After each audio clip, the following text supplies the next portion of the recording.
Can we start? Yeah, you can start formal. Let us start formally. Bimal is also there. Balaji is there. Okay. Indrasis Malik of 84 batch. You can Good start. morning, good afternoon, and good evening to all the Praktani brothers from around the globe. I welcome you all to the 29th Adda session of our Praktani. This Praktani Adda was conceptualized by Praktani EC committee, and we organize this Adda and we invite our alumni brothers who have diverse professional, entrepreneurial, and experience in academic field to share the knowledge so that our brothers can learn and grow in their career and be more successful. But when we talk about being success and we talk about to achieve something, we need to work upon them. And when we work upon them during that process, we do face many problems, but sometimes we do not have solution to those problems. So what do we do in those scenarios? How do we tackle those situations? We all know that our Praktani brothers are scattered around the globe and they are contributing a lot to the society. It is not that Einstein cannot have a mental issue. What is the problem is that in today's society, many times we feel that mental issue is something which we should not talk about. But the Adda Planning Committee thought that this is the issue which our Praktani brothers should be very vocal about, should feel very comfortable talking about, so that they can reach much higher than they expect from them. And for that, we have like invited someone who has more than I think a decade, more than 2 decades of experience, and is also a certified psychological counselor, life coach, and is also a social development consultant. So please help me welcome the speaker for today's Adda, our own Dada.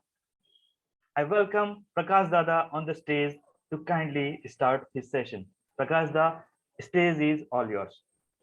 Thank you, Vikas.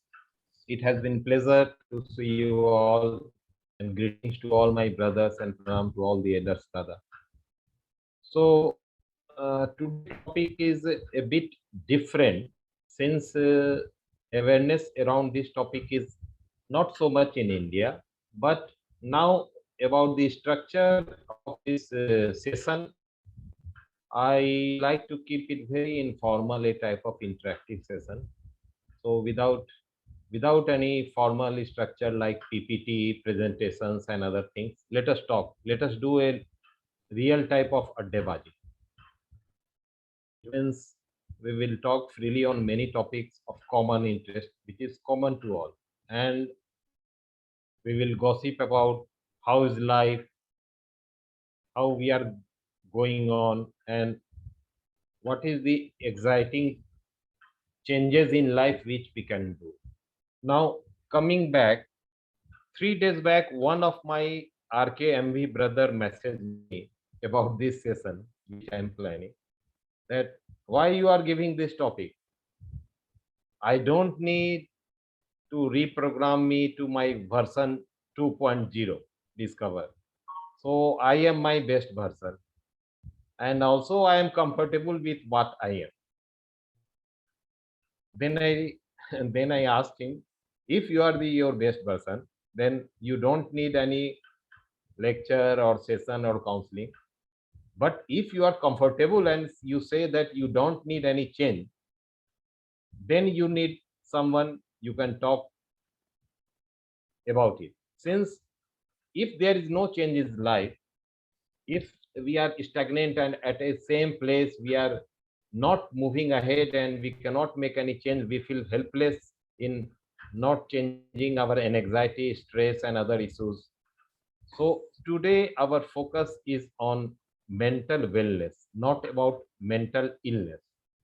That one thing I'm going to make it very clear.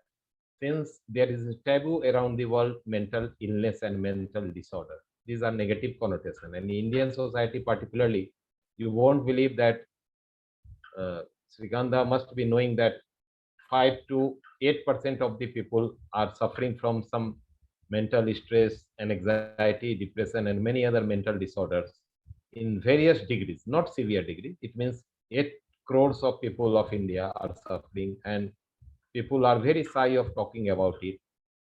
There is another aspect that COVID has taught us that wellness is not only physical. Even our immunity system to fight COVID depends upon the mental wellness. It means how you take the stress. When there was a complete lockdown, there was many stressful situation going in around millions of families all over the world and India. Since people were not used to living together 24 hours, even close family, father, mother, children, teenage, if the children are teenage. So lot of problems expected. I wrote an article on this subject about the how children's school going children are coping up with this stress. But now before I start diving into the topic, so I will be switching from English to Hindi in between just to get on the flow. Before I talk, let me tell a little about myself, my career, since you must be knowing whom you are talking and who is giving Gyan, huh? If it is Gyan. So my Gyan is twofold. One is my psychological, it means my background in psychology and human resource MBA, and also PG diploma in counseling psychology. And the other is my Gyan is based upon my life experience from Vidyapit onwards to last 4 decades of what I have learned and how the people. Since counseling, the field I am, is a type of helping relationship in a professional way. It means we help people to discover their self-exploration, self-belief systems, how to fight stress, how to take decisions. But we don't take their decision. It means it is their decision, it is their life. We are just a catalyst that help people to take decision, major decision, to draw out the action plans, to monitor their progress, to make some changes in thoughts, behavior, actions. So we just help them, but it's not that we have remedies for all the problems. Nobody can solve all the problems, since problem is one of the incentive to move up in the world. Without problem, you will not be struggling and you will not be swimming, kicking and swinging your arms. So problem will be there. But now the today topic is that how to promote mental wellness by challenging this concept that basic nature cannot be changed. And what we have learned from our past experience, they have formed a type of mind conditioning and belief system inside us. So we cannot change it. So whenever some trigger is there, we get angry. Whenever some problem comes, we get into an anxiety type of things, complex. So we cannot change it. A type of helplessness in this pre-assumption. So today's session, we are going to challenge into these things that things can be changed. Things can be changed. Even we will talk something about our brain and neuroscience and the hormones going and neural circuits, but it will be very less. We will talk about in the general knowledge that what we can do to reprogram our mind, just like a computer, just like putting new software, just like putting you can say the antivirus program for fighting the problems. We can change. So today topic is about we can discover our life, and the topic is very vast. So now let me make one disclaimer that you cannot expect in this 1 hour session that you can learn everything about reprogramming the mind. But it is just like a teaser. It means I am getting you aware about the things. It is just a starter, not the main course. Since the topic is very comprehensive and vast, this topic of self-improvement, mind control, thought control, meditation. It is vast. So all cannot be converted in one topic, one session. But I will slightly touch many of the topics which you will get aware, and you can find out more about it in your own way, through internet, through some seniors, through some academician, everything is. So now let us, the belief system is very powerful in any system. That how to change our belief. Suppose I think that I cannot drive. I have met with a accident 10 years back. So that past incident has been stored in our memory, mind has been conditioned. And whenever I drive, that incident flashes and there is a fear that I will make another accident. So what we can do to pronounce, so let us, many of our thoughts process are programmed in our mind in our early childhood and childhood. I will talk in details about it, just I am giving a glimpse. And our basic presumption is that many of the things which is stopping us is our limiting belief that we cannot do it. And that belief has been planted years back. One of the study has shown that 0 to 7 years, 70% of your brain neurocircuit, the neurons, neuroplasticity is one of the term which I will talk about, that you can change it. So it has been fixed 90% to 80 to 90% of our what we are going to do, what we think about the problems, what is our perception. This is fixed as early as 0 to 7 years. Many people do not believe on this research, they challenge it. But first, let me talk about the limiting belief. So in 1954, there was a challenge in the sports world that 4-minute barrier of 1 mile. If anybody has heard about it, 4 minutes, it means all the runners who were bettering their records in the Olympics and the athletics events, they were taking more than 4 minutes in completing 1 mile, which is more than 1 kilometer. And nobody, it was a limiting belief that nobody is going to break this barrier. It is beyond human capacity and ability.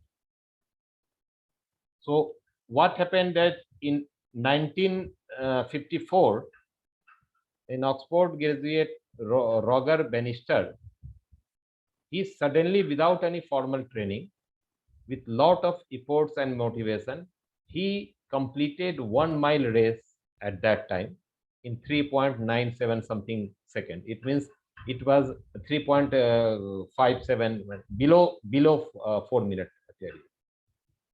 So it was a sensation at that time. And nobody can break the record. Record was there right from 100 years, 1896 Olympics. Nobody was going to break that barrier. So that was a remarkable achievement.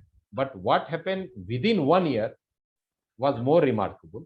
When the other athlete saw that this barrier can be broken, so within 1 month, this record was better within 1 minute, and within 1 year, 4 people broke this record.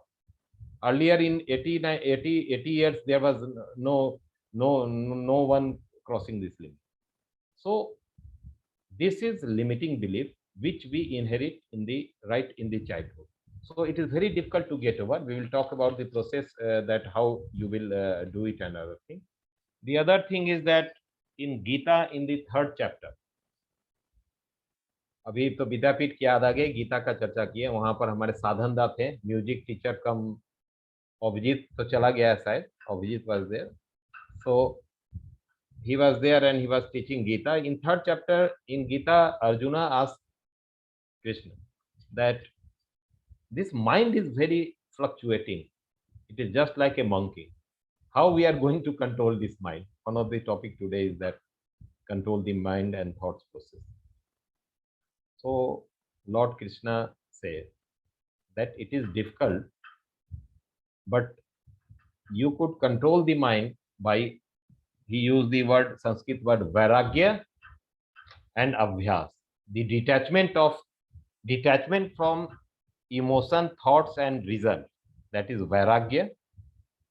And the other is practice, abhyas. But doing the same thing again and again till, I will tell you later, a neural pattern is made in the mind, that circuit, neural circuits, and new habits are informed. It has been proved in research that how new habit can be inculcated. So by constant practice, it can be done.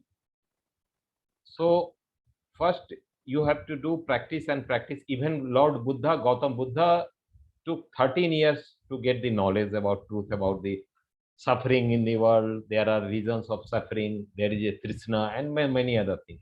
It means even in our earlier age, the Vedas, the Buddha and the Mahabharata and Ramayana, they talk about these things, how to control the mind, how to change your belief system, how to change your attitude, how to control your stress and other things by mind control.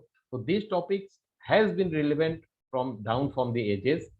And now coming to this analogy of computer, that how you are going to program it. Just like now consider mind as a super duper se bhi upar. It is a type of computer, super duper computer mind is it. So now let us take analogy a bit further. What I am talking about is that it is made of billions of neuron cells. Gray matters, black matters, all are connected.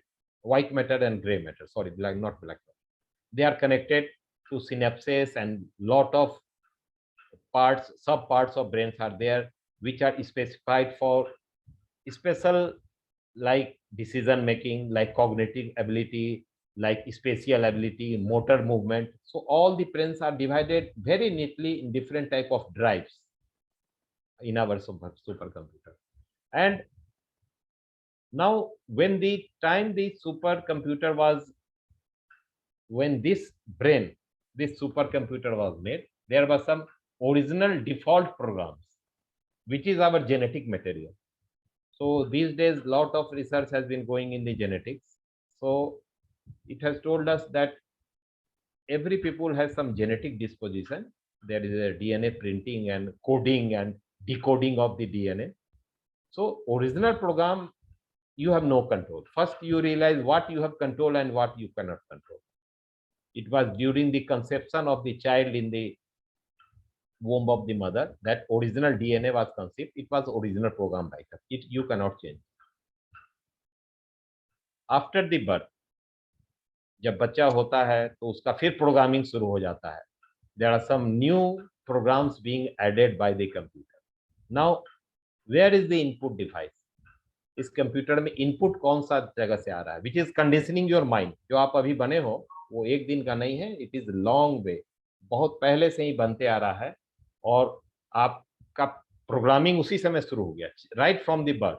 यहाँ तक कि लोग, वो जो अर्जुन और अभिमन्यु का कहानी था कि राइट फ्रॉम द कंसेप्शन, वो पेट में भी बच्चे आवाज सुनते हैं, म्यूजिक रिस्पॉन्ड करते हैं. तो right from the conception itself this program आपके दिमाग में डालना पड़ा. Sensation, the sound, the baby is responding in the womb to the sound, sensation and other things. बच्चा जब जन्म लेता है, देन ही स्टार्टेड लुकिंग अराउंड, और उसका जो सेंस ऑर्गन्स है, these are our input devices. जो चीज देख रहा है, गरम ठंडा जो भी चीज है, वो उसको सेंस ऑर्गन्स से वो उसको रियलाइज कर रहा है कि ये सब चीज इनपुट है. तो it is building past experience. उसके अंदर बहुत कुछ बन रहा है. Keeping it short, let us come directly to topic. ये हमारा जो कंडीशनिंग है दिमाग का प्रोग्राम्स, ये कौन सा कंडीशन कर रहा है?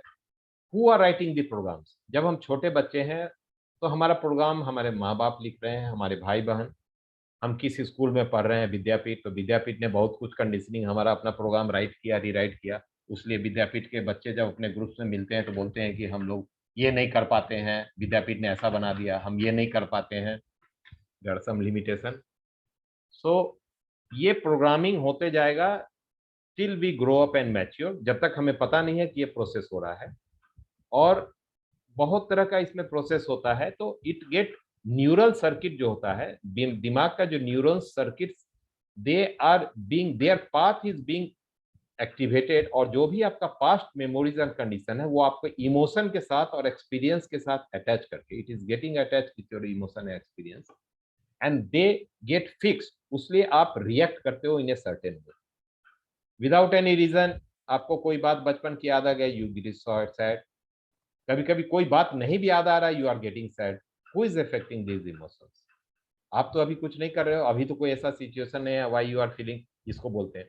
So now the another concept is that कि ये इनपुट तो ठीक है, फिर हम लोग उसी के अनुसार काम करते हैं, तो फिर जब बड़े हो जाएंगे तो फिर हम लोग नया हैबिट अपने आप जो प्रैक्टिस करके करते हैं, that is changing the brain circuits.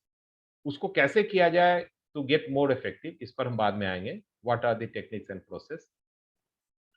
लेकिन इसके पहले बात करते हैं कि ब्रेन, जो साइकोलॉजी की मैं बात करूं, जो हम लोग पढ़े हैं theoretical and practical counselling psychology में, तो ब्रेन में कॉन्शस एंड सबकॉन्शस दो तरह का थॉट प्रोसेस चलता है। कॉन्शस जो आप जानबूझ के सोच रहे हैं, which you are thinking deliberately, and subconscious वो चीज है जो आपको पहले के past memories and emotions and experience से, it is a network of your neural activity, जो आप जो चीज चाहोगे उसी चीज से बोलोगे, जो चीज पुराना है वही चीज करोगे। एक रिसर्च ने प्रूव किया है कि एक दिन में टिपिकल ब्रिटेन में there are 60,000 sentences of thoughts going on in your mind. जो आप 20 घंटे या जो भी आप 18-16 घंटे व्हेन जब आप नहीं सोते हो, तो 60,000 thoughts are there, and 90 to 95% of the thought process are automatic.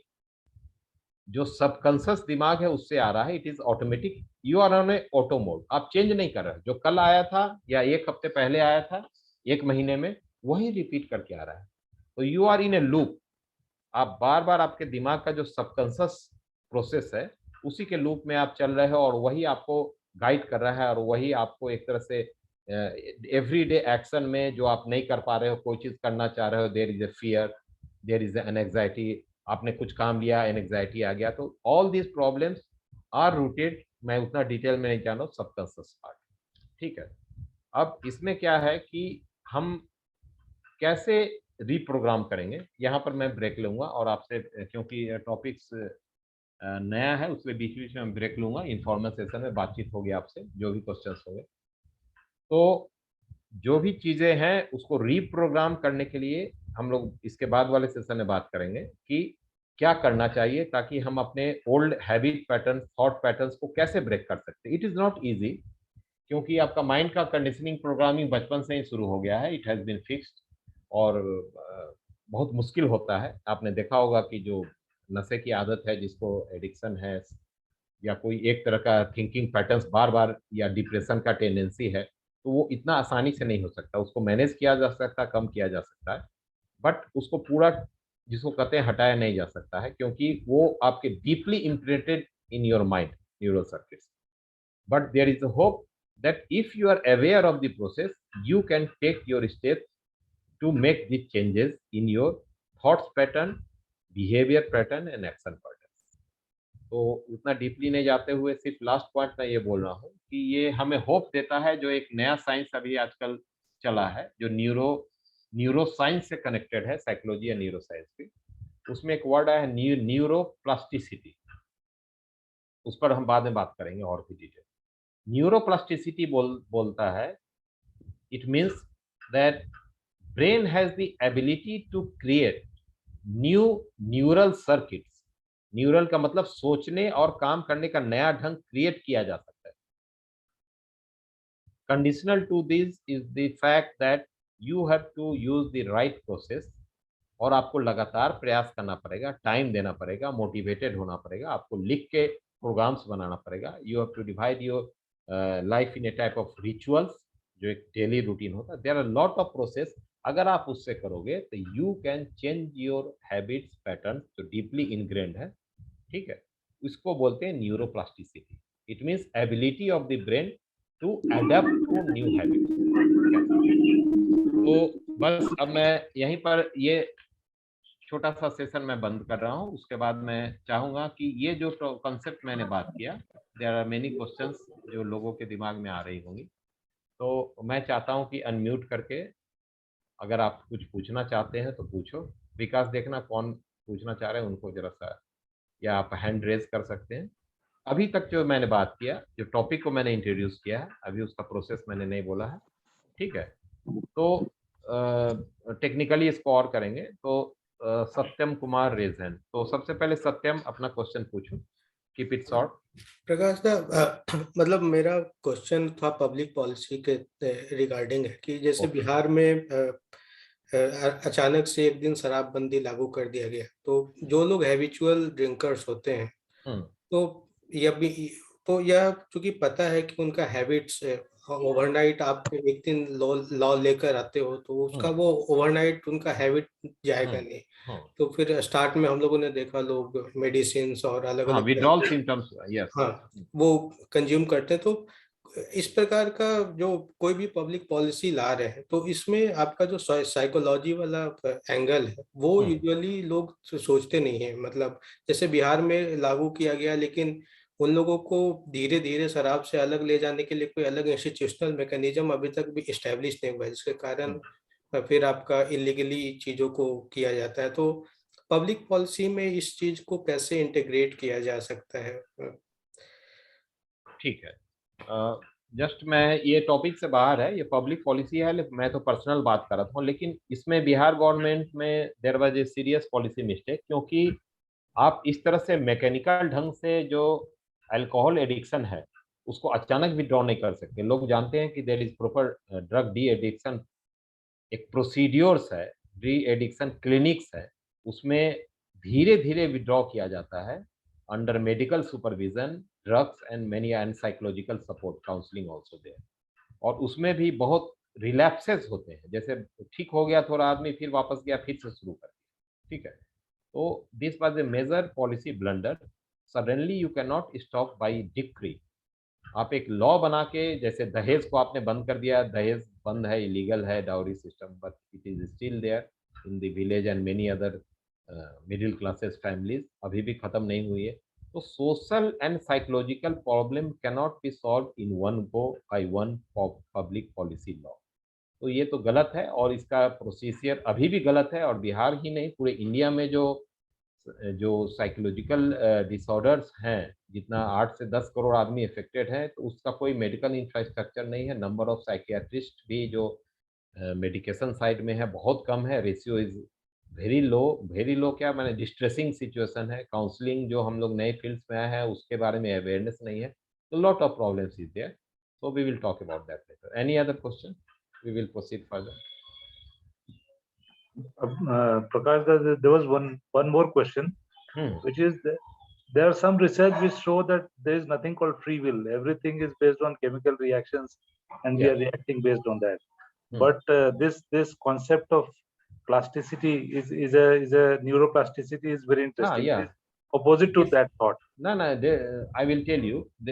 Gautam Buddha ने बोला था ना कि there is no absolute truth, there is always relative truth. मैं फिर ज्ञान लेके बैठ गया गौतम बुद्ध का, ठीक है।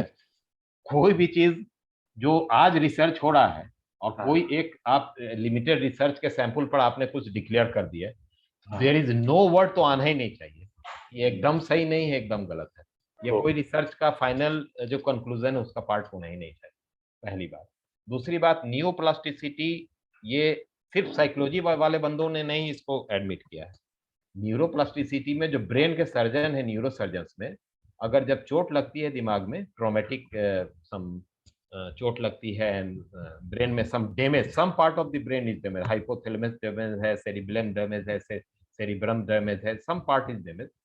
तो लोगों ने देखा है कि डैमेज होने के बाद, मेरी अपनी चाची को एक स्ट्रोक आया था बॉडी का हाफ पार्ट में, तो उसके बाद जब फिजियोथेरेपी किया गया तो न्यू सर्किट ऑफ मूवमेंट, जो मोटर मूवमेंट डिस्टर्ब हो गया था, the new circuit was being made. मैंने डॉक्टर से ही बात की।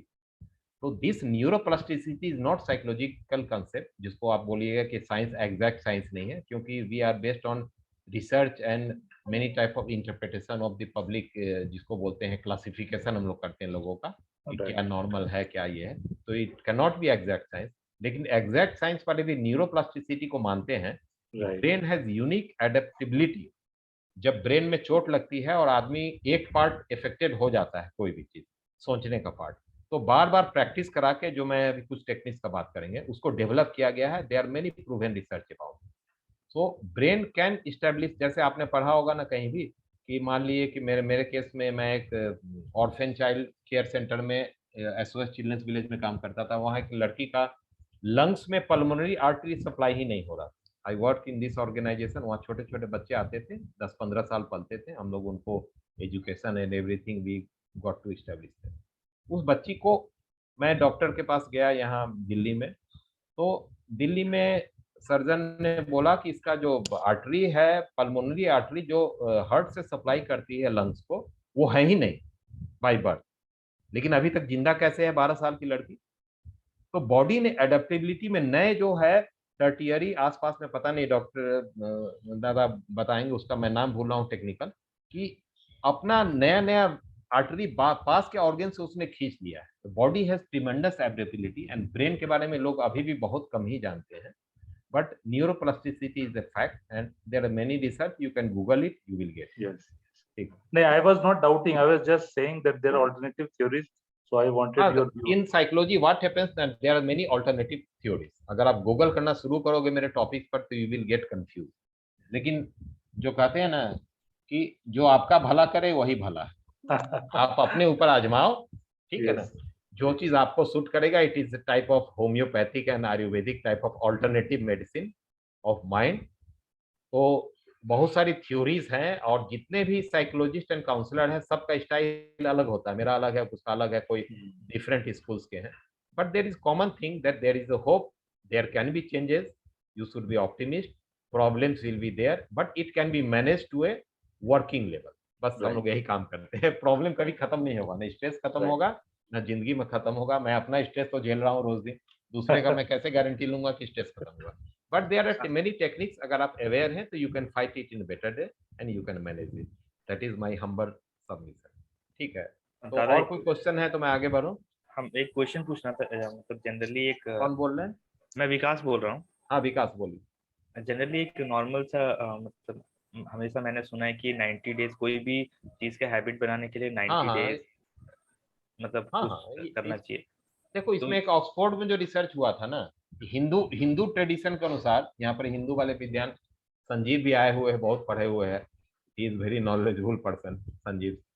बट हिंदू वाले ट्रेडिशन में बोला गया है हमारे वेद में कि 21 दिन या 28 दिन अगर कोई काम को लगातार करोगे तो आपको हैबिट पैटर्न बन जाएगा। ठीक है, इंग्लैंड में एक रिसर्च हुआ है, 90 डेज वाला भी रिसर्च हुआ है, देयर मेनी थ्योरीज, उसमें 66 डेज को माना गया है।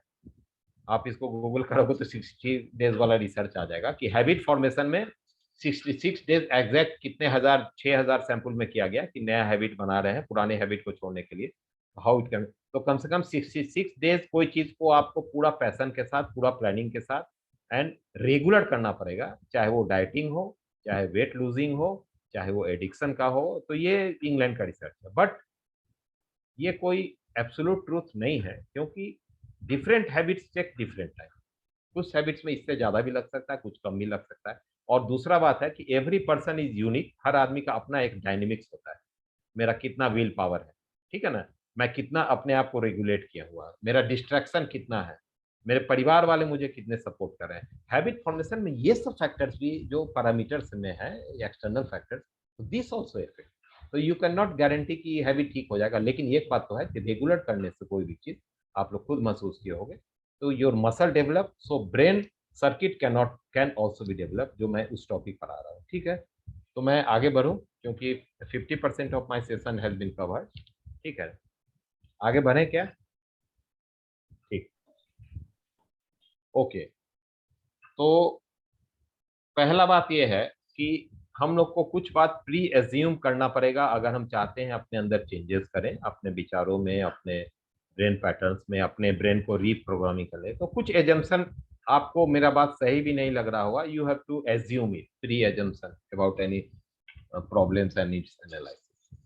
पहला प्री एजम्पशन ये है कि जितने भी हम लोग देख रहे हैं कि दी स्पेसीज जो आसपास में जितने एनिमल स्पेसीज है, तो homo sapiens, the man, human kind is most developed. और एक चीज लैकिंग है apart from many difference from the animal world, that is consciousness. अब कंससनेस में जाओगे तो ये थोड़ा स्पिरिचुअल टॉपिक हो रहा है, इट इज बियॉन्ड साइकोलॉजी। वो होगा कि सुपर कॉन्शसनेस। फिर आपने एक देखा होगा कि एक लॉ ऑफ अट्रैक्शन आपने देखा होगा कि जो भी चीज आप शिद्दत से चाहोगे, शाहरुख खान कहता है कि कयामत से तक वो मिल जाएगा आपको।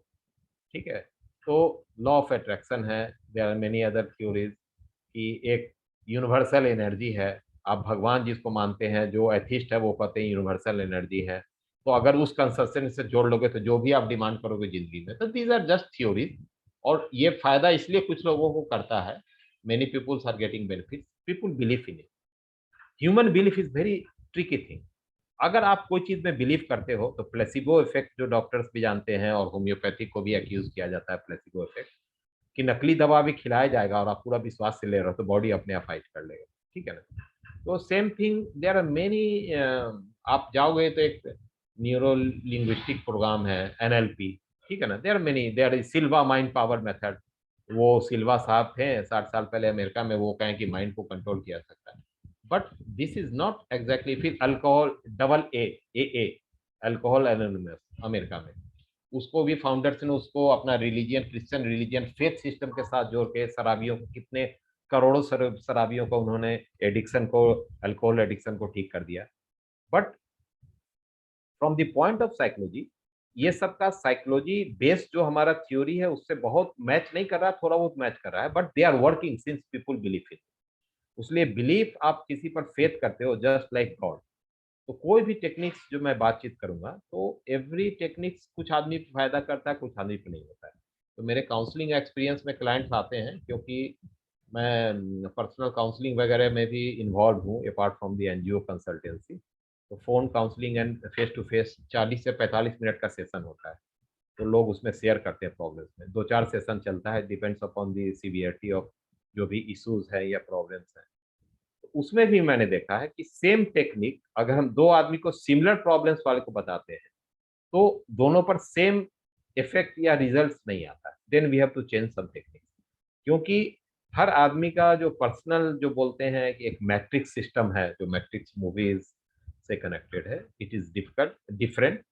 सो हर आदमी का अलग है, इसलिए कौन चीज किस पर काम करेगा हम लोग इस पर अभी 100% यकीन नहीं कर सकते।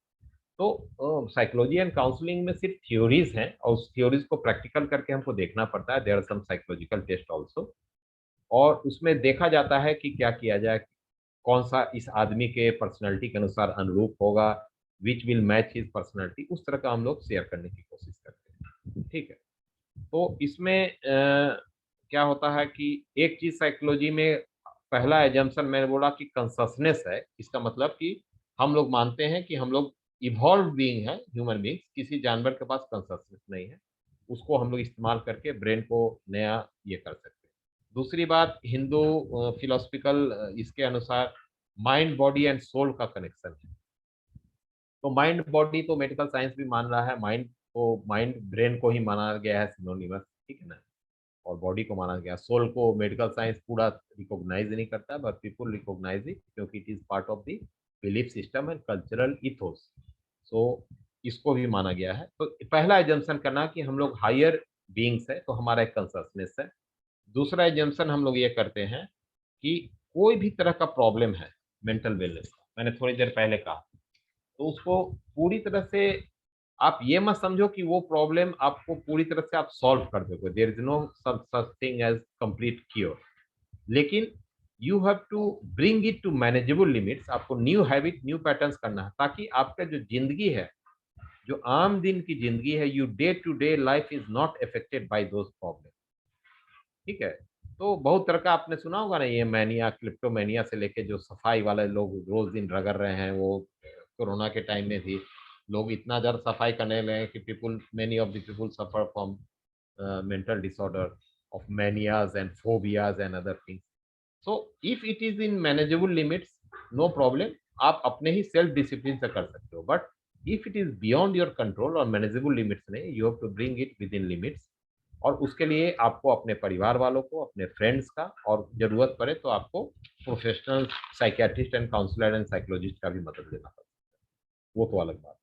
अब मैं कुछ पॉइंट्स जो है मैं सिर्फ इंडिकेटिव बोल रहा हूँ कि दीज आर दी टेक्निक्स, मैं थोड़ी थोड़ी बताऊंगा, उस पर लास्ट में क्वेश्चन आंसर सेशन होगा कि पहला बात है कि हमारा माइंड को जो कंससनेस का एक थ्योरी है, जिसको मैंने बोला कि एनएलपी मानती है, neuro linguistic programming. Neuro NLP coaches आपको मिलेगा बहुत सारा जो अपने अपने शहरों में एनएलपी क्लासेस कंडक्ट करते हैं, उसके बारे में थोड़ा और बाद में बताएंगे। तो वो मानते हैं कि सबसे बेस्ट टाइम दिमाग में इनपुट अपने कंप्यूटर में नया प्रोग्रामिंग डालने का कौन सा स्टेज है? जब माइंड एकदम शांत हो, काम, relax, preferably a little sleepy, meditative. तो इसके लिए एक थ्योरी बनी हुई है कि माइंड हैज डिफरेंट स्टेजेस। जो अभी हम बोल रहे हैं, बहुत मेहनत कर रहे हैं, सोच रहे हैं, तो अभी हम गामा स्टेज में हैं।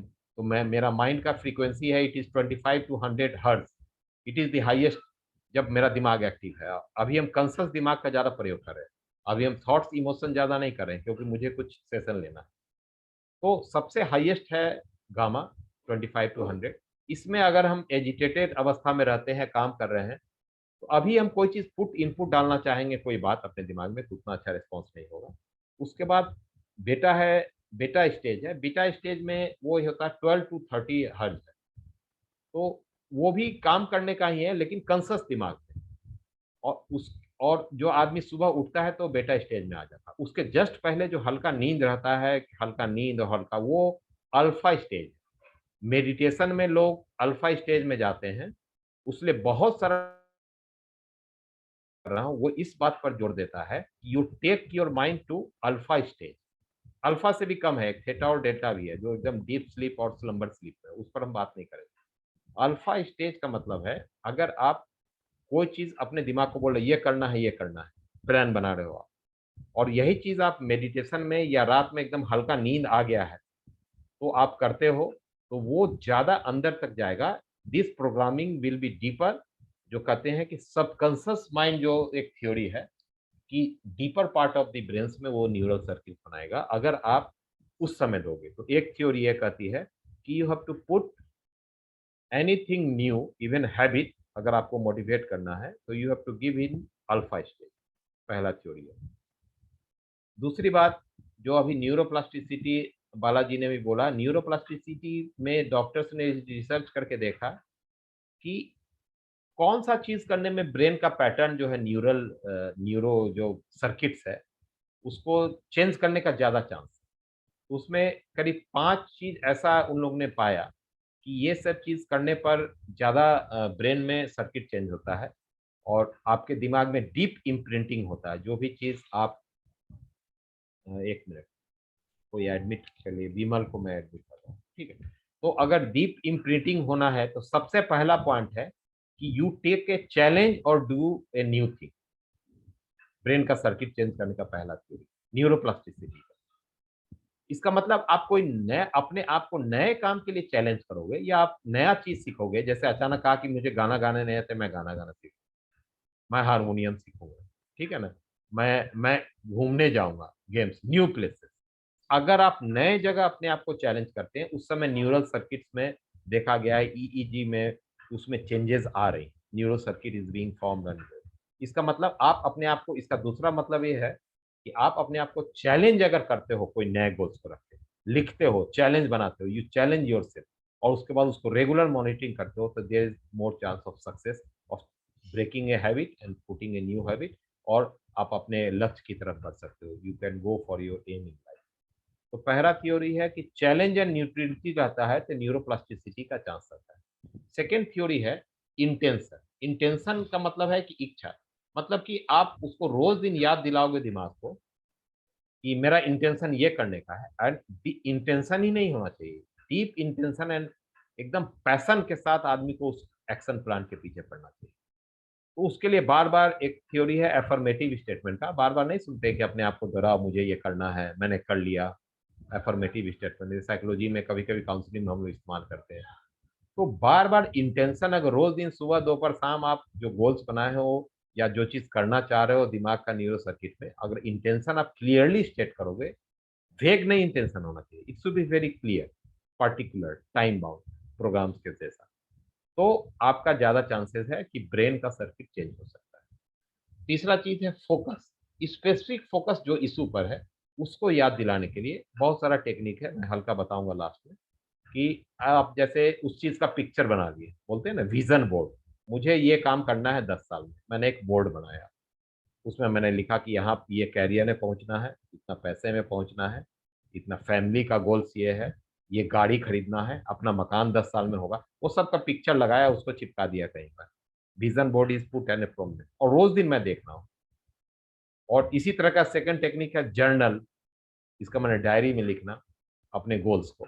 तो ये बार बार लिखने से इंटेंशन, आप जो बोलते हैं कि इंटेंशन आपके जिंदगी में कि आप क्या करना चाहते हो, तो ब्रेन को चेंज करने का संभावना बढ़ जाएगा। It is more possible if you remember your self the intention every day by vision boards, या आप अपने लक्ष्य को लिखो, your aims and purpose and learn in a journal, we called it life journal. और ये टेक्निक मैंने counselling में इस्तेमाल किया, इट इज वेरी इफेक्टिव। अगर आदमी एक डायरी लिखना शुरू करता है, लाइफ जर्नल, और अपना जो लक्ष्य है उसका पिक्चर बना के सामने पेस्ट कर देता है दीवार में, तो वो डेली उसको रिमेम्बर किया जाता है, तो ब्रेन जो है उसके तरफ ज्यादा जाता है, न्यूरोप्लास्टिसिटी की चांसेस बढ़ जाती है ब्रेन के चेंज करने की। और अंत में है जो हिंदी में कहावत है, करत करत अभ्यास के जन्मते हो सुजान, practice and repetition with intensity.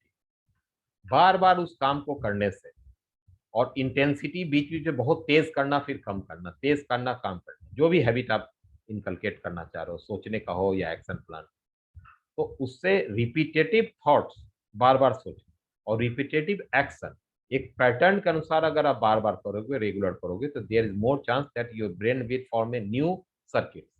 एक सर्किट बनेगा, जो नया पुराना हैबिट रिप्लेस होगा, नया हैबिट साथ में आएगा। और लास्ट में है टाइम, न्यूरोप्लास्टिसिटी को थोड़ा समय देना पड़ेगा। इमीडिएट रिजल्ट कोई भी साइकोलॉजिकल जो टेक्निक्स है उसमें नहीं है। You have to be full belief in this system, आपको उसमें पैसे, इसलिए हम लोग एक काउंसलिंग नहीं, वीकली काउंसलिंग 4, 5, 6 भी लेते हैं, ताकि मॉनिटर कर सकें लोगों का कि जो हमने एडवाइस दिया वो फॉलो कर रहा है कि नहीं। तो इस तरह से कोई भी चीज चेंज करना, आपका बेसिक नेचर हो या बेसिक हैबिट में, it's not easy. Take it as a challenge, put your intention very clearly, remember it every day, put special focus on that, make it repetitive, intensity बीच बीच में बढ़ाना पड़ेगा आपको, और टाइम देना पड़ेगा। तो ये पांचों चीज न्यूरोप्लास्टिसिटी है। इसका मतलब कि ये पांचों चीज अगर हम ध्यान में रखेंगे तो ब्रेन में नए सर्किट बनने की संभावना ज्यादा है। अब कैसे रखेंगे, हम लास्ट 5-10 मिनट में बताएंगे। जो मैं इंडिकेटिव दूंगा, नाम दूंगा, और एक लाइन बताऊंगा कि ये सब टेक्निक्स फायदा हो, उसके बारे में आप और जानकारी आप ले सकते हैं। ठीक है, अब सबसे पहले यहाँ तक न्यूरोप्लास्टिसिटी के बारे में कोई क्वेश्चन है? ये डिफिकल्ट कंसेप्ट है तो आप पूछो, फिर मैं प्रैक्टिकल टेक्निक्स पढ़ाऊंगा कि अपने दिमाग को प्रोग्राम कैसे करते हैं। Please go ahead.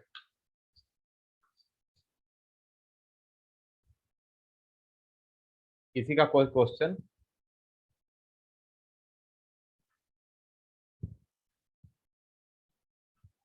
Vikas, should I proceed?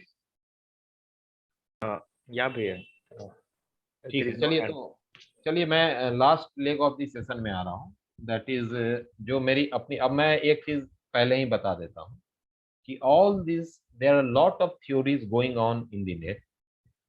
और ये जो टॉपिक्स मैं कवर किया हूँ, ये सब टॉपिक में there is a information, not only information, there is a information explosion.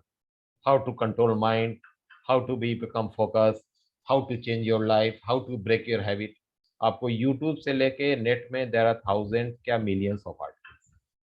अब प्रॉब्लम ये हो जाता है कि आदमी डिसाइड कैसे करेगा कि विच विल फिट, क्योंकि जब भी कोई मोटिवेटर को सुनता है, मोटिवेशन वाले को लगता है कि ये बंदा सही बोल रहा है, लेकिन उसको इम्प्लीमेंट करने में जो प्रैक्टिकल डिफिकल्टी आती है बहुत ज़्यादा आती है।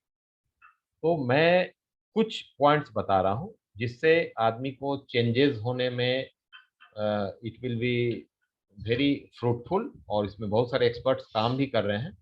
तो but you will have to see कि कौन सा इसमें आपको सूट करता है, और किस मेथड्स में अगर 2 बातें भी 10 बातें में पसंद आ रहे हैं, तो यू फर्स्ट उसके बारे में थोड़ा रिसर्च करो, उसके बारे में जानकारी करो, क्योंकि these are time tested methods, और जो बहुत दिनों से इस्तेमाल कर रहे हैं, not only psychological counsellor, by motivation gurus, management gurus, everybody is using it.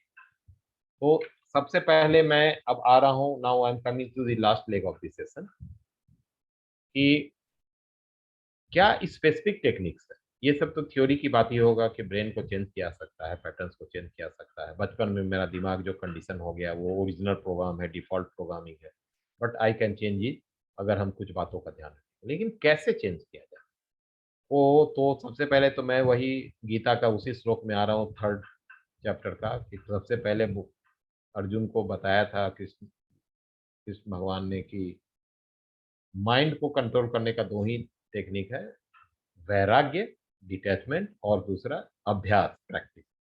Practice तो सबको समझ में आ रही है। वैराग्य का यहाँ हमारा साइकोलॉजिकल इंटरप्रिटेशन अलग है गीता का। वैराग्य का मतलब है detachment from the emotion of the past emotion and feeling.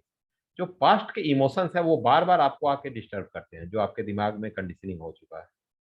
उसको चेंज करने के लिए आपको नया प्रोग्राम, नया एप्स डालना पड़ेगा अपने दिमाग वाले कंप्यूटर में। तो उसके बिना पॉसिबल नहीं है, इट इज नॉट पॉसिबल।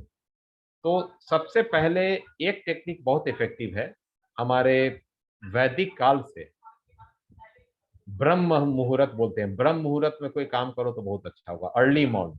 ब्रह्म मुहूर्त तो 3:30 4:30 बजे ही शुरू हो जाता है संस्कृत के स्क्रिप्चर के अनुसार, सूरज के उगने के 1 घंटे पहले से। उस समय आप पूजा करो, पाठ करो, अच्छी बातें सोचो, तो आपका जिंदगी जो है माने थोड़ा कंडक्ट भी अच्छा रहेगा, आपका पीस भी रहेगा, आपको धर्म के प्रति भी लगाव रहेगा, एवरीथिंग इज देयर। तो morning our is the best for mind programming. और दूसरा एक आइडियल टाइम है जस्ट बिफोर स्लीप। 2 समय है, उस समय जो विचार आप दिमाग में डालोगे, the thoughts which you repeated and the things which you do in the morning, उसकी जो एनर्जी और ऊर्जा और जो माइंड कंडीशनिंग में फायदा होता है वो सबसे बेस्ट माना गया है। लेकिन इसका मतलब नहीं कि डे टाइम में हम कोई एक्सरसाइज नहीं करेंगे माइंड का। तो सबसे पहले इसके बारे में तो दीपक चोपड़ा भी गोल्डन आवर 5 AM क्लब बनाए हुए हैं, 5 बजे उठने वाले का क्लब बनाए दीपक चोपड़ा। वो बोलते हैं कि आप 4 पार्ट में बांट कर दो, 1 आवर शुड, वो सब कोई सोए रहे घर में, उठ जाओ आप 1 घंटा एक रूम और एक जगह आप तय कर लो, और उसमें आप सुबह में 15 मिनट पहले मेडिटेशन और प्राणायाम करो, फिर 15 मिनट फिजिकल एक्सरसाइज करो, फिर 15 मिनट कोई ज्ञान की बातें या सम यूट्यूब चैनल जो भी होता है देखो, और फिर 15 मिनट आप अपने जिंदगी के लक्ष्य के बारे में सोचो, 15 मिनट का चार्ज करो, ठीक है ना। तो 5 AM क्लब बहुत पॉपुलर हो गया, millions of people have subscriber. तो अगर आप ये चारों चीज जो होता है सुबह सुबह आप करते हो, तो माइंड में अगर आपने कोई हैबिट चेंज करने का पैटर्न आपने सोचा है कि करना है, तो ये ज्यादा फायदा होगा अगर सुबह में ही इनपुट आप डालो। उस प्रोग्रामिंग से इनपुट जो भी आप कोडिंग कर रहे हो या नया लैंग्वेज डाल रहे हो दिमाग में, वो सुबह का morning time is the best. And दूसरा चीज, एकदम सोने के पहले, उस पॉइंट पर मैं बात करूँ, 2 टाइम को सही माना गया है। तो अब सवाल है कि मॉर्निंग में क्या क्या कर सकते हैं। तो मॉर्निंग में सबसे पहले कि अपार्ट फ्रॉम मेडिटेशन, जो लोग कहते हैं मेडिटेशन बहुत तरह का होता है, बट अभी आजकल पॉपुलर हो रहा है माइंडफुल मेडिटेशन, और जो विपासना पद्धति है बुद्धिस्ट का, उसमें थॉट्स को वॉच किया जाता है। हमारे पास उतना समय नहीं है, Vipassana is working very well. और जो हिंदू मेथड ऑफ ये है, फिर चाइनीज ट्रेडिशन भी है, तो there are many tradition of ये। कभी कभी किसी चीज पर फोकस किया जाता है, कभी थॉट्स पर फोकस किया जाता है मेडिटेशन में, कभी ब्रीदिंग पर फोकस किया जाता है। There are many types of meditation. तो you have to find out yourself कि मेडिटेशन सुबह या शाम में अगर टाइम नहीं मिला, इवन इन डीप नाइट, मैंने रात में भी किया सकता है। तो meditation is one of the techniques कि अब आप अल्फा स्टेज की जो मैंने बात किया था, अगर आप ब्रीदिंग से या मेडिटेट 15 मिनट करने के बाद आप थोड़ा सा हल्का शरीर भारी रहेगा, आंख भारी रहेगा, सब नींद जैसे आने लगेगी, तो you are entering into alpha stage जो मैंने बोला था। उस समय इफ यू पुट, साइकोलॉजी में 2 टेक्निक है, ऑटो सजेशन, अपने आप को सजेस्ट करो मुझे ये करना है, ये करना है, जो भी हैबिट आपका है। एफर्मेटिव स्टेटमेंट, ये सब कीवर्ड है, ये आप सर्च कर सकते हो। Auto suggestion is one keyword. दूसरा इज जो बोलते हैं, मैंने बोला एफर्मेटिव स्टेटमेंट, कि 10 मैं स्टेटमेंट बनाऊंगा, और 10 स्टेटमेंट बनाने के बाद उसमें ये होगा कि ये सब स्टेटमेंट जो है वो मैं रोज दिन एक पैटर्न में 4 स्टेटमेंट बनाऊंगा। एवरीथिंग दैट, जो चीज मैं चाह रहा हूं वो मैं एज्यूम कर लूं कि it is already with me. जैसे मकान बनाना है तो मैंने मकान बना लिया, इस तरह का 2 साल में पीरियड देते हुए। और मुझे वेट लूज करना है तो मैं वेट लूज कर गया 4 kg।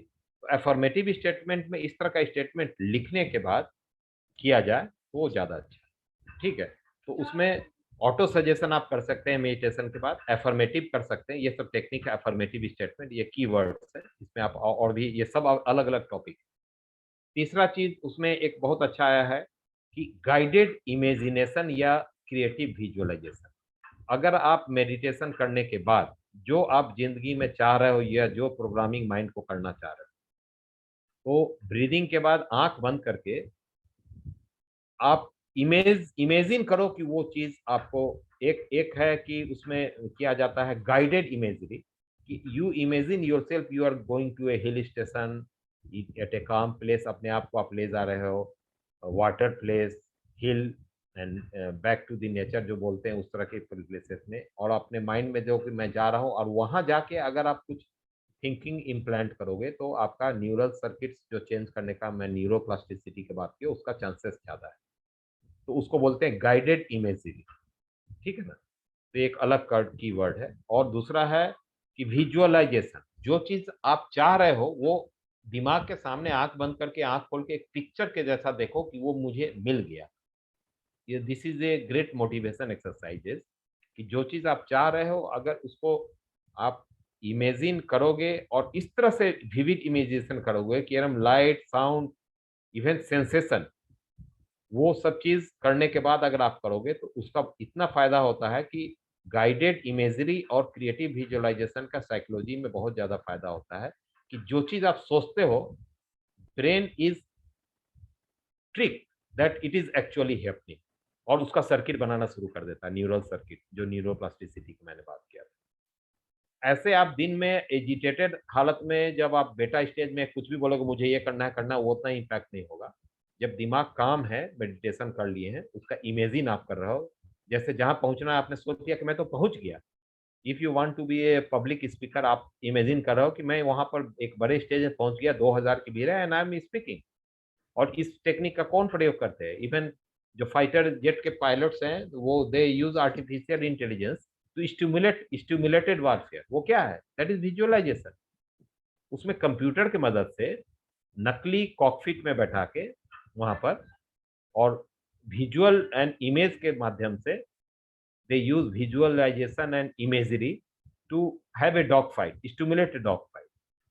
ठीक है ना, तो ये टेक्निक बहुत इफेक्टिव है अगर आप इमेजिन कर पाओगे। तो अपने सपनों को देखना ऐसे नहीं है, अपने सपनों को, दिमाग को bringing down to lower frequency, alpha stage में लाने के बाद आफ्टर मेडिटेशन, आफ्टर ब्रीथिंग और एनी अदर टेक्निक, आप उस समय अपने आप को सजेस्ट करो, ऑटो सजेशन, एफर्मेटिव स्टेटमेंट दो, तरह तरह का पॉजिटिव सेंटेंस दोहराओ, एक बार नहीं, दिन में 3 बार भी आप कर सकते हो एफर्मेटिव स्टेटमेंट। और तीसरा चीज कि आप उसमें गाइडेड इमेजरी या विजुअलाइजेशन टेक्निक का प्रयोग करो।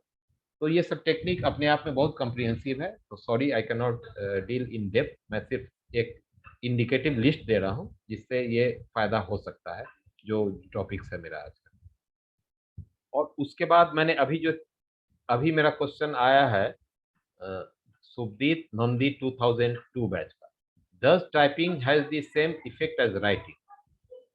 तो इसमें थोड़ा सा यस या नो दोनों जो है। Typing, if you are typing with full emotion, अगर आप फील करके टाइपिंग कर रहे हो कोई भी चीज, जैसे गोल्स बना रहे हो, अपना लक्ष्य बना रहे हो, प्लान्स बना रहे हो, तो इट हैज मोर और लेस सेम इफेक्ट।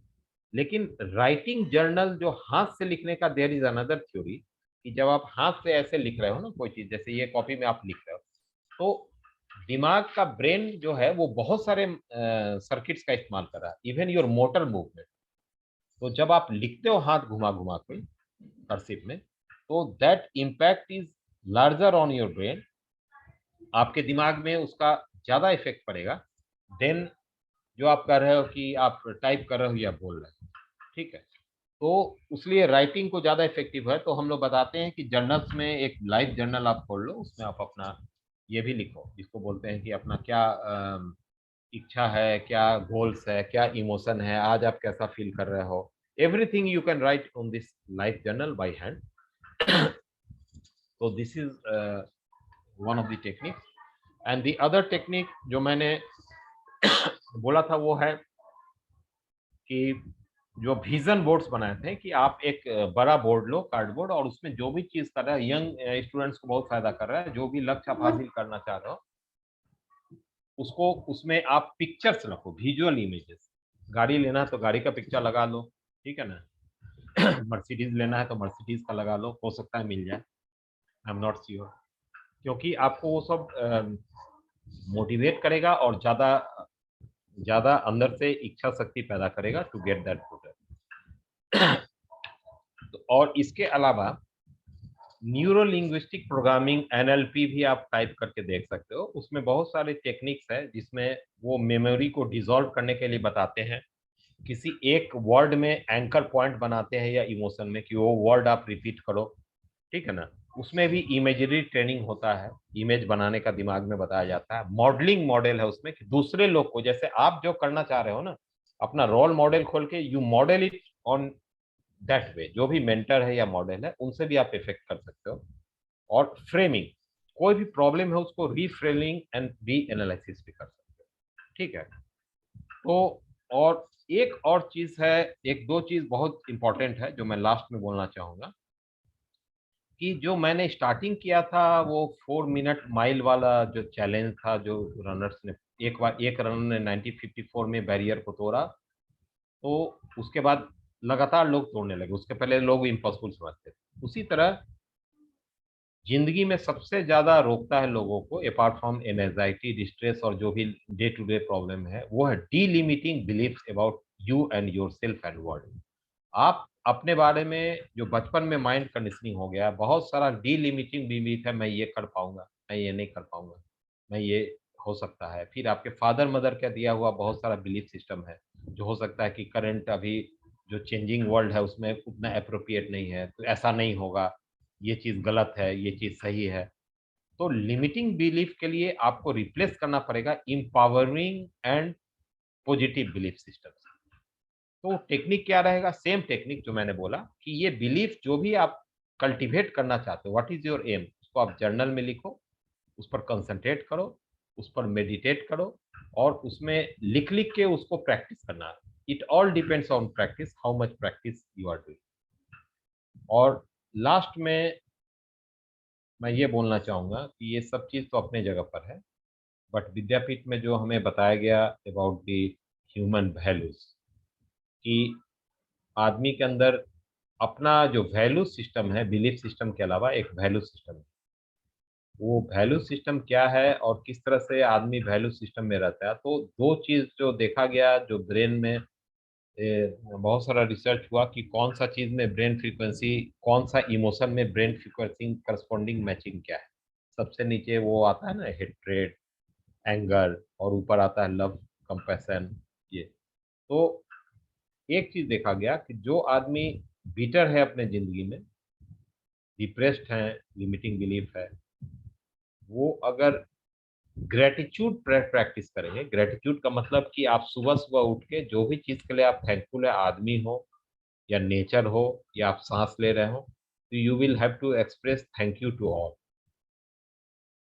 ग्रेटिट्यूड, जो भी आदमी आपके जिंदगी में आए उनको ग्रेटिट्यूड देने से, क्योंकि ग्रेटिट्यूड के साथ एंगर और नेगेटिव इमोशन नहीं बिल्टअप हो सकता, ठीक है। ग्रेटिट्यूड ऐसी चीज है, gratitude and compassion apart from love, these are very uplifting emotions. तो जहाँ मेरे पास काउंसलिंग वाले जो लोग आते हैं, अगर ग्रेटिट्यूड, अगर जर्नल में वो डायरी में ग्रेटिट्यूड लिखते हैं कि I am grateful to him for this, I am grateful to God for my life, I am grateful that I have house, I am grateful that I am having a job, ठीक है। तो negative से focus positive की तरफ जाता है और it is very uplifting type of thoughts.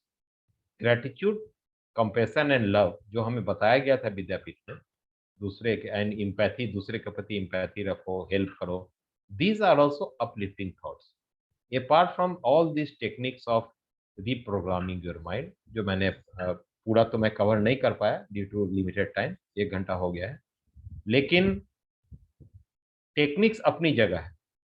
As a human अगर आप एट पीस रहना चाहते हो, यू वांट हैप्पीनेस, तो आपको उसके लिए आपको कंपैशन एंड ग्रेटिट्यूड प्रैक्टिस करना पड़ेगा। It is a thing of practice. आपको डेली कुछ ना कुछ किसी लोग को थैंक्स बोलना है, किसी के लिए ग्रेटिट्यूड देना है। ये अपने आप प्रैक्टिस करने से बहुत सारा डिस्ट्रेसिंग थॉट्स अपने आप ठीक हो जाता है। This is one of it. तो अब क्या है कि मेरे ख्याल से समय is time is running out. तो मैं चाहूँगा कि अगर इसके बारे में कोई डिटेल है तो you can message me WhatsApp का, ठीक है, इसमें कोई दिक्कत नहीं है।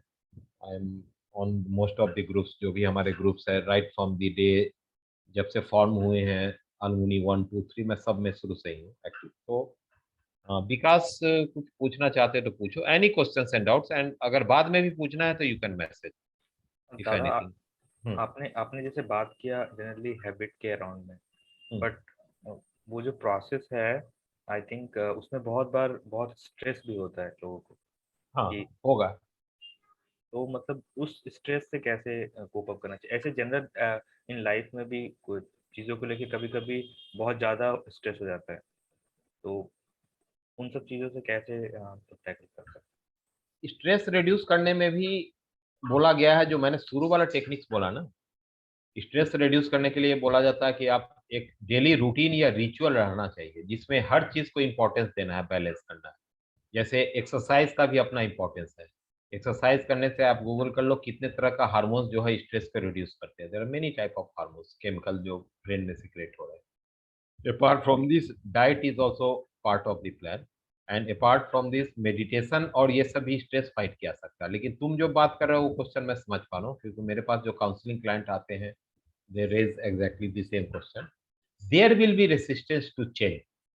अंदर से जो आपका माइंड कंडीशन हो चुका है, अगर आप उसको चेंज करना चाहोगे, there will be tremendous resistance that will put you in misery. Misery इसलिए आती है क्योंकि आप चेंज करना चाह रहे हो, और आपका जो जो कहते हैं कंफर्ट जोन से निकल के आप चैलेंजिंग जोन में जा रहे हैं। तो first you have to accept it that it will be there, पहली बात स्ट्रेस। दूसरी बात है, स्ट्रेस रिलैक्सेशन के लिए अभी भी मैं बोलूंगा मेडिटेशन और जर्नल में लिख के अपने स्ट्रेस को निकालना। Writing is one of the best exercises.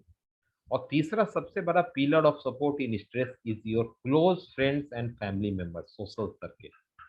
कोई एक ऐसे बंदे को ढूंढो जो जिससे आप ये सब बातें कर सकते हो, जिन्होंने आपने किया होगा महसूस, और उससे ये डिस्कस करो। You must found an outlet to express your ये जो भी stress and anxiety issue. Anxiety भी जो सिंड्रोम्स होते हैं लोगों में, वो लगातार किसी एक चीज में या पास्ट के बारे में सोच के या फ्यूचर के बारे में सोच के वो भूल जाते हैं प्रेजेंट मोमेंट में कैसे जिया जाए, how to live in the present moment. ठीक है, तो उसीलिए एनजाइटी एंड स्ट्रेस भी that is one of the reason. और दूसरी बात है कि आपको जब कमजोर महसूस करो विकास, तो आप अपने दोस्तों से हिचको मत। Don't hesitate to ask your senior, your friend, your even sibling, brother and sister who are close to it, जो आपको लगता है कि ये बात इधर उधर नहीं फैलाएंगे, क्योंकि कॉन्फिडेंशियलिटी भी काउंसलिंग में हम लोग रखते हैं कि कोई आदमी प्रॉब्लम बताएंगे तो उसको कैसे रखा जाए। मेरे पास बहुत सारे आर के मिशन वाले भी seniors and juniors, they have contacted me for counselling, अपने बारे में, बच्चों के बारे में, कैरियर के बारे में, कैरियर गाइडेंस करने, कपल काउंसलिंग, हस्बैंड वाइफ का relationship problem, so there are lot of problems, but problems can be manage. अगर आपसे अब खुद नहीं हैंडल हो पा रहा है, दोस्त से नहीं हैंडल हो पा रहा है, then you have to take professional help. अगर आपका स्ट्रेस लेवल एक खास लेवल से ज्यादा हो गया, तो then you have to take professional counselling and psychological counselling, या आपको, और जो अगर आपको मेंटल डिसऑर्डर वाला बॉर्डर लाइन क्रॉस हो गया, then you have to visit psychiatrist also. It depends on the degree of stress. समझ गए विकास? हाँ विकास, और कोई क्वेश्चन किसी का? नहीं दादा, अभी तक कोई हैंड रेज नहीं है। I request everyone if they want to ask question to ठीक है, मैं एक मिनट और देता हूँ, क्योंकि मैंने तो शॉर्ट सेशन का ही तैयारी किया गया। It is very vast topic, so it can not B cover. लेकिन एक बात जान लो कि जब तक आदमी सोच लेगा कि नहीं हो सकता है, पहले ही हार मान लेगा, सरेंडर कर लेगा तो फिर वो कोशिश ही नहीं करता है। सबसे बड़ा डीमोटिवेटेड स्ट्रेस में ये प्रॉब्लम है कि हम लोग चेंज नहीं करते हैं। दूसरा प्रॉब्लम जो विकास तुमने बोला, resistance to change is there very strongly from inside. उसलिए जो एडिक्शन भी छोड़ते हैं, हमारे पास केसेस आते हैं ड्रग एडिक्शन वाले, तो उनको भी अंदर से विड्रॉल सिम्टम्स जो होता है उसमें साइकोलॉजिकल एंड फिजिकल दोनों होता है। बॉडी भी प्रॉब्लम्स देती है और साइकोलॉजिकली वो आदमी चाहता है कि कोई आदमी उससे बात करे। वो जहां जाता है उसको सब शराबी या नशेड़ी करके भगा देते हैं, जबकि उस समय उसको ज्यादा सपोर्ट चाहिए फैमिली का। ठीक है, तो सबसे पहले अपना सपोर्ट सिस्टम बनाओ। Everybody of you should make a support system. उस सपोर्ट सिस्टम में आप ये करो और उसके बाद आप उस सपोर्ट सिस्टम में नहीं हो पाए देन यू टेक प्रोफेशनल। ठीक है, और last questions anyone, then I will conclude my session.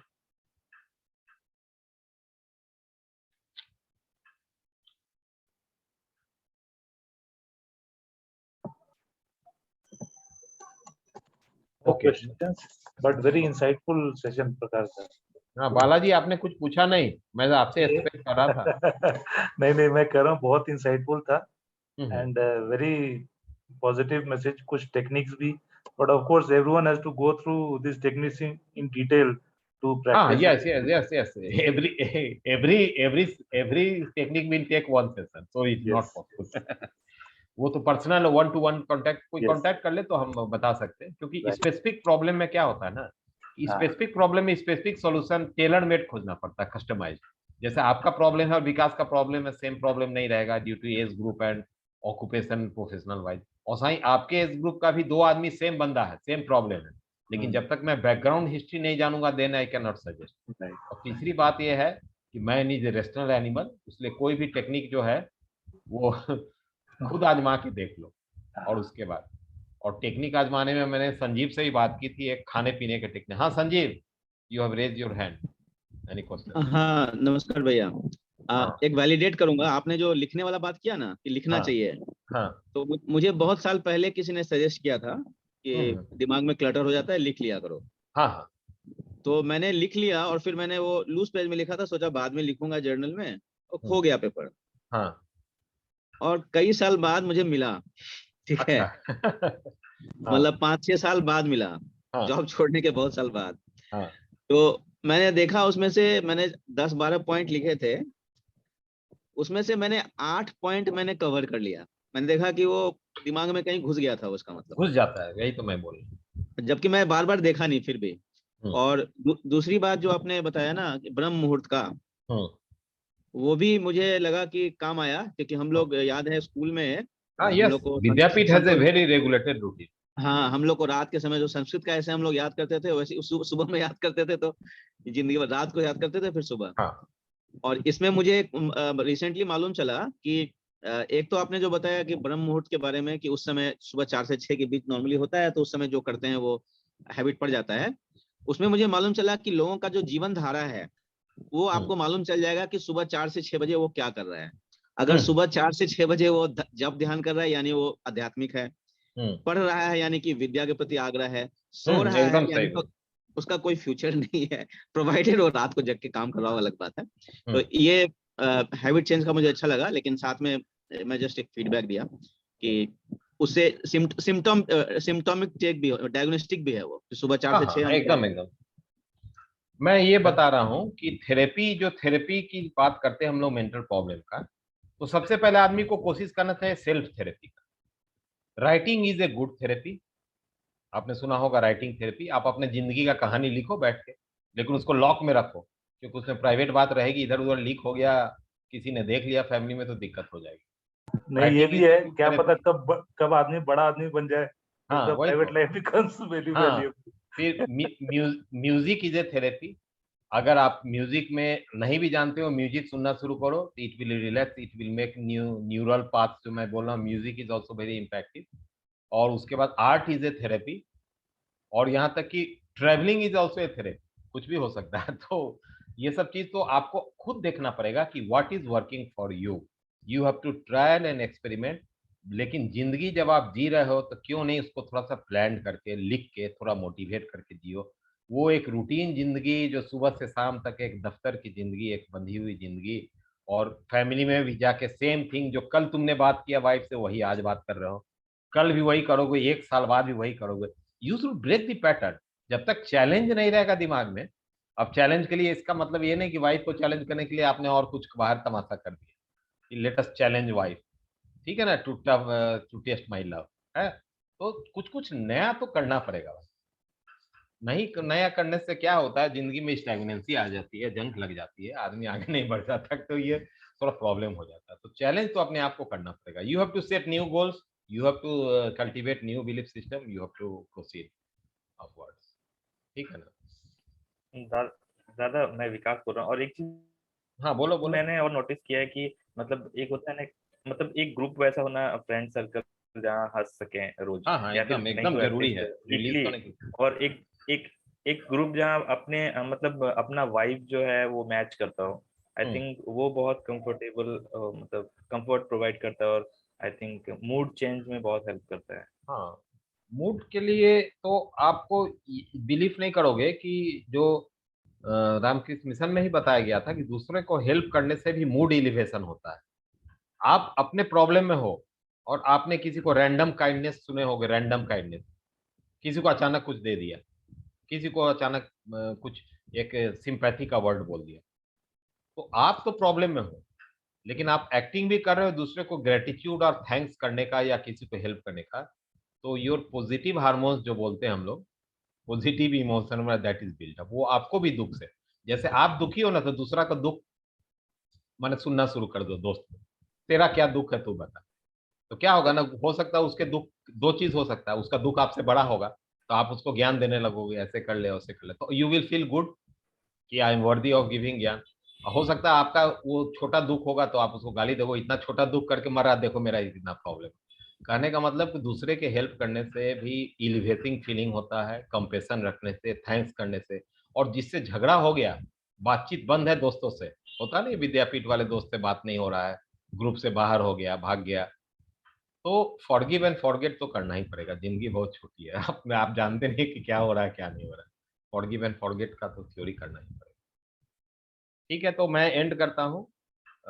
मैंने चैट बॉक्स में अपना नंबर दे दिया व्हाट्सएप का, जिसके पास नहीं है, तो अगर कोई और इन्फॉर्मेशन इसके बारे में चाहिएगा तो you can always give me message and take time and we can talk, ठीक है ना। ठीक है, चलो, that is all for me and thank you for being there with me. Thank you, Prakashda, for that like a talk filled with knowledge and talk filled with something which we could take away and implement in our life and make it a lot better. Few of the things which I think everyone can take back to their home. There were many things that everyone can take back, but I have taken, like, I generally take notes when some speaker gives speeches. So few of the things which I have written is that generalizing is very important, so you can practice that one. And also like, if you want to make a habit, then you have to practice the repetition. You have to do it like regularly. Repeated. So, yeah, and meditation is one more thing which is free of cost. Meditation as well as exercise, which is free of cost, and which can do wonders to your life. So generally, when things are free, we do not do that. But when we go somewhere and to like a meditation session and pay them something, then we take them seriously. But I think we have to create that habit of like using all these free, like free things which we have got, and use them. So it was indeed a great session, Prakash Das. So thank you for your time, and I think all the Praktani brothers have learned something from you. So on behalf of everyone, I'd like to thank you, and thank you. Thank you again.